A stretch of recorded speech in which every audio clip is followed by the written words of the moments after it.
Hello, and thank you for being with me again.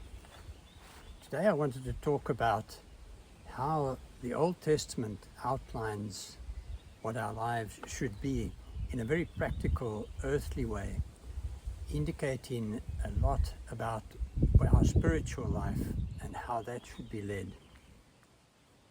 It is very helpful to us because these are events that we know and that we can recognize and think about, that can point the way for us, as I say, in the field that perhaps we're a little bit less in tune with, and that is our spiritual path as we go through this life. And I'm talking today about the Exodus, when God took his chosen people out of Egypt, out of the slavery in Egypt, and led them to the promised land. And obviously this is the same as God taking us out of our slavery to sin here in the world and to lead us to the promised land of his kingdom. And that's why I say there's the practical and the spiritual, and the one can teach us a lot about the other. The very first thing that happened prior to their departure of the Jews from Egypt, from the slavery in Egypt, was the marking of the doorposts. And they were called upon to mark the doorposts of their houses with the blood of the lamb that they were going to eat. And this would mean that the angel would pass over their houses and not bring about the death of their firstborn. And in this way, people went and marked their houses, showing that they were part of the people of God. It's the same on our spiritual level as joining a community, to show that we are part of this people of God, part of this people who together are trying to make this journey or this pilgrimage from a condition of sin to a condition of the hereafter, of God's own kingdom. We then see the Jews then depart from Egypt, and they pass unharmed through the Red Sea with the parting of the seas. Just as we have in our Christian tradition, we begin our journey with passing through the waters of baptism and come out the other side to then set off really on the journey itself. The Jews then pass through the desert or the wilderness, and in so many ways we do the same in this world, because in many, many ways this world is a wilderness as far as spirituality is concerned. Going through this wilderness, we see very human reactions to things, because they are afraid. It's something that they haven't done before, something that they're not sure about exactly how this is all going to work out. And so they start to worry about things like, what are we going to eat?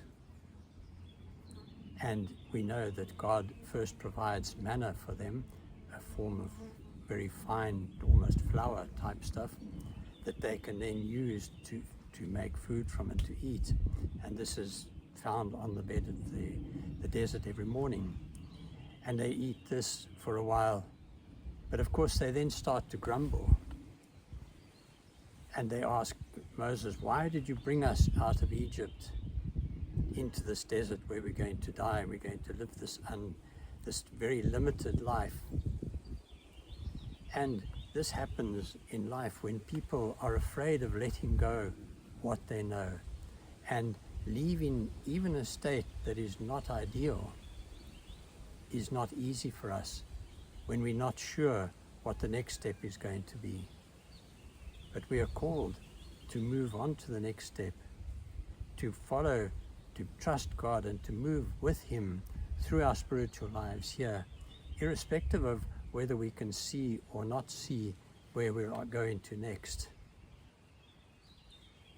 As I say, along the way, we also have that the people get bitten by snakes, and they start to suffer and die, and so they make a staff at God's order with the image of a snake on it. And if they're bitten and look at this image in front of them, this reminder that God put in front of them, they don't die. It doesn't say they don't suffer, but they don't die.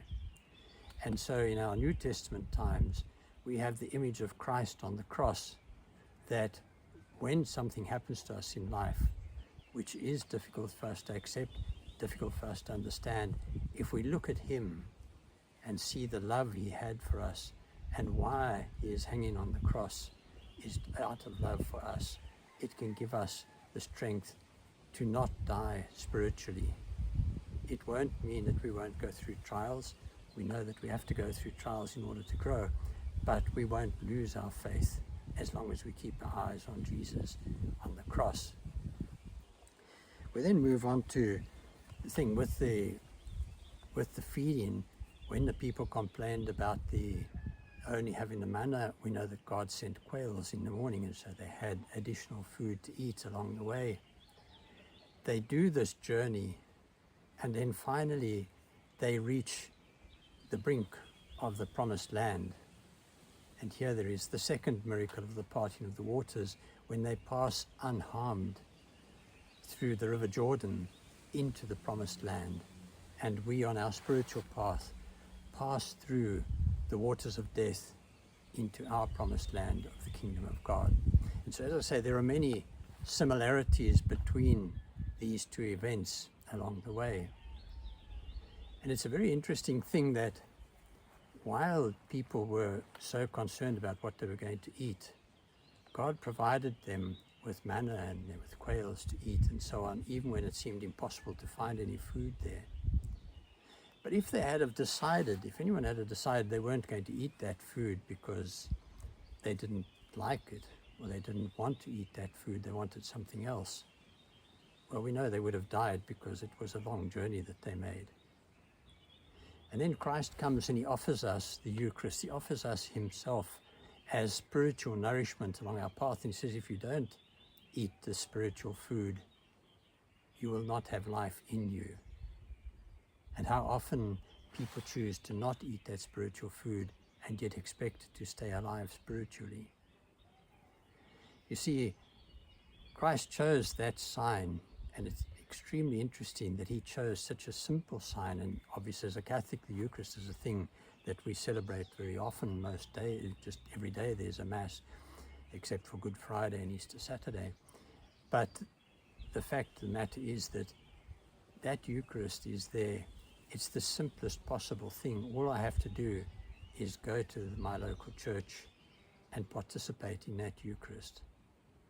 And why I say that's a very interesting sign is that whereas quite often what can be demanded of people in religions is quite a complicated or quite an event that requires a lot of commitment, this is the very simplest of actions. I simply have to go there, go up at communion time and receive communion. And so I cannot believe myself to have been justified or have done some great act of something that put God in my debt because of what I'd done to achieve what I believed I needed to do for him.